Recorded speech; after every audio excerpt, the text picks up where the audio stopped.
Just days from the drivers taking the track at the Gilles Villeneuve circuit, Ferrari was rocked by a storm within its walls. But this was not about horsepower or speed. It was an underlying clash that threatened the very existence of this legendary outfit. As the drama created its own whirlwind, attention began to shift from the track to the boardroom in Maranello. The problems at Ferrari weren't only technical. By now, they'd become a struggle for power, with the fired team principal Fred Vasseur's acrimonious dismissal hanging over their heads.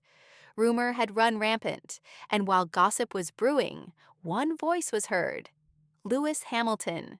For once, the typically tactful Hamilton opted to speak up, and his opinion was not to be ignored. He didn't merely make a statement of solidarity, he delivered a message to them all in no uncertain terms. Fred's not the issue, he's the strategy. This was not merely a defense of Vasseur, it was a deliberate political statement. Hamilton was not only acting as a Ferrari driver, but also as guardian of a long-term vision for the team. His choice to go to Ferrari was not merely about the car performance, it was about trust, and at the root of the trust lay Vasseur.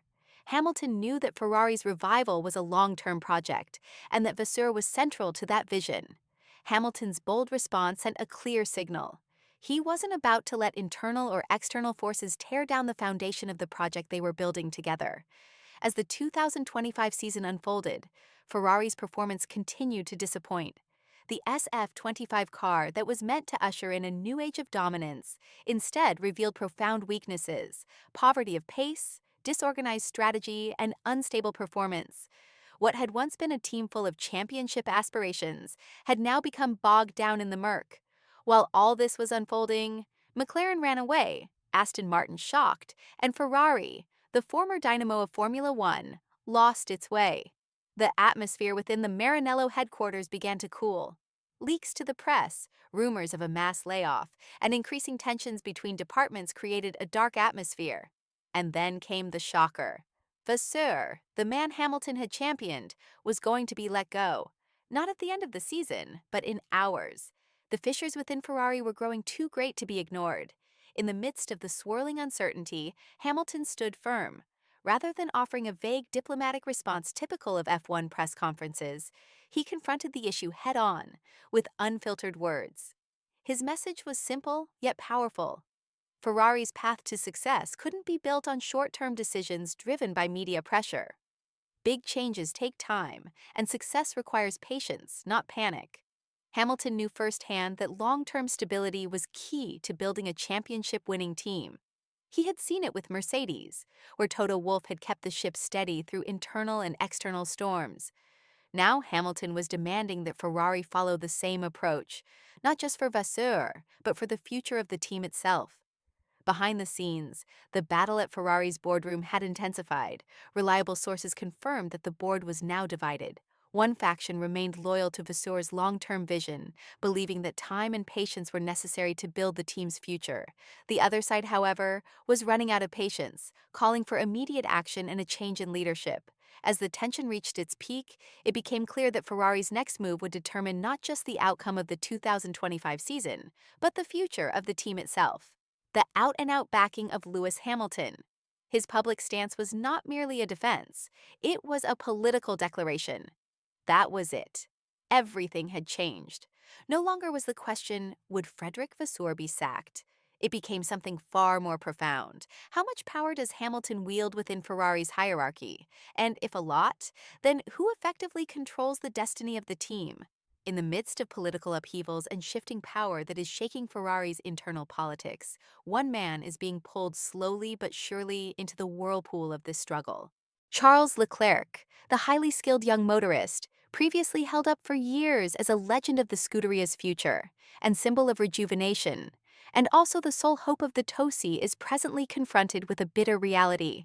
It is a reality quite away from the dream that he had when he initially signed up a long-term contract with the proud Italian team. Ferrari's internal organization is being transformed. The project direction is evolving. Whether unconsciously or not, this evolution is becoming one-sided, more and more tilted towards the Hamilton-Vasseur orbit. This new partnership holds a grand vision, but opens up a lot of question marks in the lives of those who used to be thought of as the cornerstones of Ferrari's future. If the board decides to back Fred Vasseur and cement Lewis Hamilton's ambitious venture as the backbone of Ferrari's future, Charles Leclerc's position may dramatically alter. He is no longer the axis of the team. He is no longer the center on whom a grand endeavor is being constructed. Gradually, he is being nudged aside, from lead character to supporting actor, from top hope to a fragment of an old chapter slowly folding up. For a driver as determined as Charles Leclerc, who gave up the best years of his career to construct a fantasy with Ferrari, this reality might create a searing, lingering injury. It's not ego alone. It's about being betrayed by a project he once cherished in good faith. The Gilles-Villeneuve circuit is more than a racing track. This week, it has become a stage of judgment. Everyone is watching Ferrari and the magnificent project they are constructing. If the SF25 is not competitive again, then Lewis Hamilton's leadership demands might boomerang on him. His devotion to Fred Vasseur might be judged as naivete. His tactical missives might be termed a type of disobedience towards the hierarchy. Behind the walls of the garage, tensions internally might boil over. Yet if Ferrari gets its strength here and their performance sources with satisfactory results, then everything will be different. Hamilton's words will have a different interpretation, not as a justification, but as a turnaround. He will be remembered not just as a world champion, but also as the voice that rescued Ferrari from succumbing to their own internal mess. People wonder if this is merely Vasseur's personal conviction, or a shrewd political move concocted by Hamilton to position himself as a figure of central importance and significant influencer within Ferrari. The truth could be a little bit of everything. Hamilton is new to the power play. He has long known that F1 isn't only about speed on the track, but intelligence in the boardroom. He knows when and to whom to talk and what he is talking for. This time, he is not talking as a driver. He is talking as an old new project leader. He is representative of the new way. He is the voice of reason in the tempest of doubt surrounding Ferrari internally. His comment not only justifies Ferrari, but also constructs its pillar of resilience. The 2025 Canadian Grand Prix will be remembered not just for who occupies the top podium. It will be remembered as a turning point, a pivotal time when Ferrari's destiny as an iconic team is really at risk. Will they stay the course on the long-term plan, establishing a firm, stable, and sustainable foundation? Or will they devolve into the old cycle of crisis, internal tensions, and short-term reactive choices that please just the short term? Make your opinion below.